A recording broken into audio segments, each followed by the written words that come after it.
Hey guys, today we're going to be ranking all the books I was able to read in June, and we're going to be doing it by caliber. Why, you might ask? Well, because I went on a hunting trip and I shot a lot of guns, and calibers are top of mind right now. So the bottom ranking that we have is going to be Nerf. These are the ones that are basically useless, and I don't really like them. Next up, we had 22 Long Rifle, which is going to be the ones that, yeah, like I can do a little something with that. Yeah, it was okay. Next, we have 45 ACP, which is like, yep, I enjoyed that experience. I like this.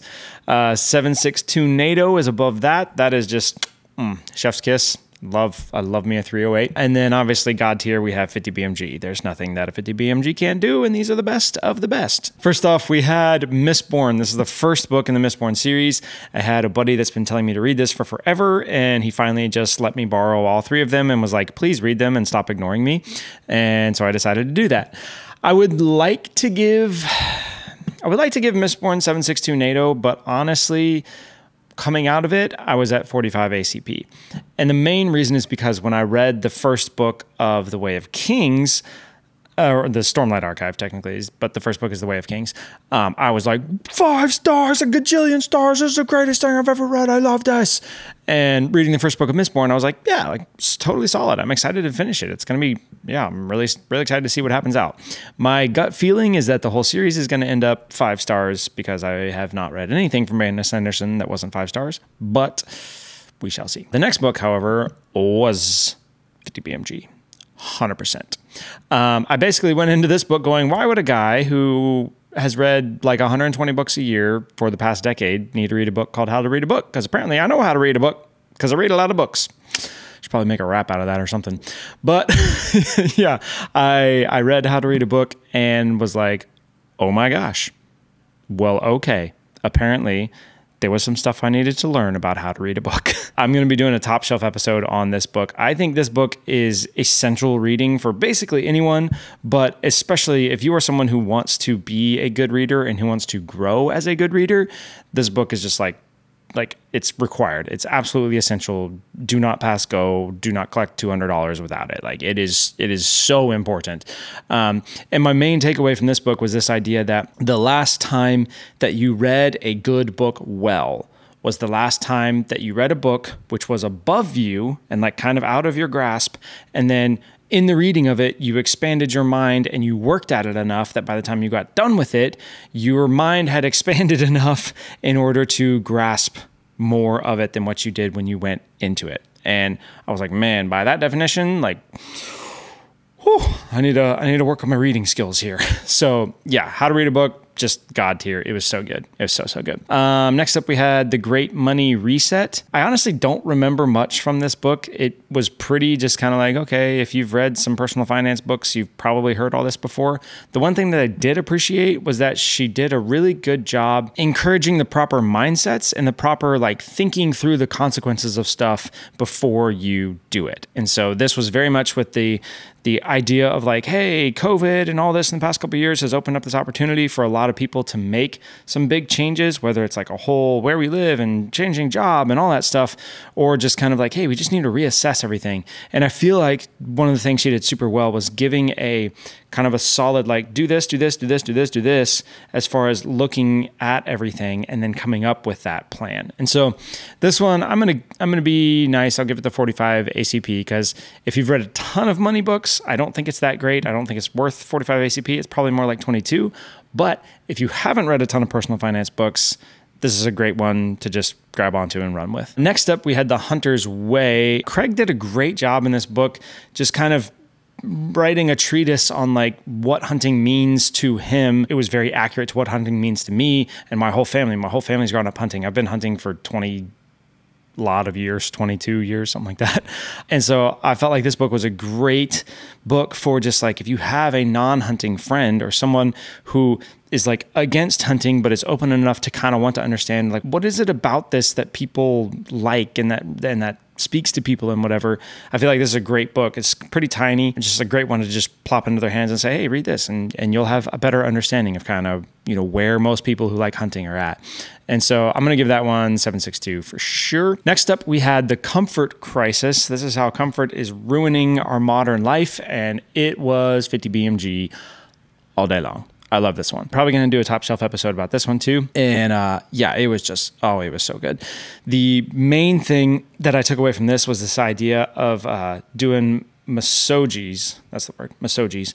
A masoji is basically this super hard thing that you do to intentionally place yourself way the heck outside of your comfort zone, right? And there's only 2 rules to the masoji. The first rule is that it has to be really effing hard. And then the second rule is don't die, because if you die, you don't learn any of the lessons. And I was just like, yes, like I love this. This is great. And so yeah, that one was really good. It was very interesting and coincided well with the hunting trip that I took, because his masoji that he was talking about throughout the course of the book was this backcountry 30-day caribou hunt in Alaska, which is like dream of mine. And so I was just digging this whole story. So really liked that one. Next up, we had Outside Kids in an Inside World. This is Steven Ranella, who is the guy who does the show Meat Eater on Netflix, which that is a great show. If you haven't watched that, you should totally watch that, especially if you like hunting.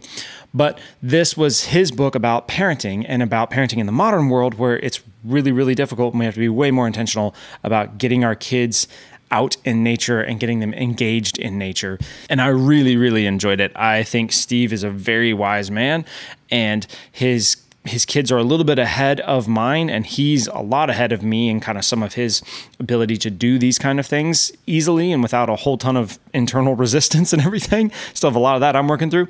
And so this was a really great book for me. I'm going to put this one in 762 NATO. Next up, we had Desert Solitaire. I listened to this. This was actually a recommendation from one of my subscribers, and I'm so glad I listened to it because it was flipping beautiful. It is about Edward Abbey going as a ranger out in Arches National Park way back more than a couple years ago, but back when it was still very wild, and just the beauty with the way that he describes this place and the depth of his thoughts was just like it was so good. It was literally just a joy to listen to.